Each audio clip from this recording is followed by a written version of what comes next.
আপনারা তো অনেকেই লাউ শাক খেয়েছেন, কিন্তু লাউ দিয়ে লাউ শাক খেয়েছেন কখনো? তাহলে আসুন আজকের রেসিপিতে দেখে নিই কত চটজলদি এই সুস্বাদু উপকরণটি বানিয়ে ফেলা যায়। প্রথমে কড়াইতে সর্ষের তেল দিয়ে তার মধ্যে দিয়ে দিয়েছি কালো জিরে ফোড়ন। এর মধ্যে আগে থেকে কেটে রাখা লাউগুলো ছেড়ে দিচ্ছি। এইবারে খুব ভালো করে নাড়াচাড়া করে লাউগুলোকে সাঁতলে নেব। এর মধ্যে এবারে কেটে রাখা লাউ শাকের কুচিগুলো দিয়ে দিলাম, একটু বড় বড় করে কেটেছি। এবার লাউ আর লাউ শাক দুটোকে খুব ভালো করে আমি মিশিয়ে নিচ্ছি।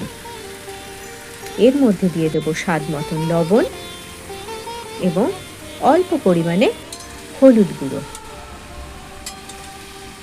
খুব ভালো করে লাউ শাক এবং নুন হলুদগুলো একসঙ্গে মিশিয়ে নিতে হবে, যাতে পুরো ব্যাপারটা মজে যায়।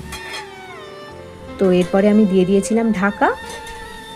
আর কোনো এক্সট্রা জল অ্যাড করব না, ওর মধ্যে থেকেই যে জলটা বেরোবে সেই জলেই কিন্তু পুরো রান্নাটা আমার হয়ে যাবে।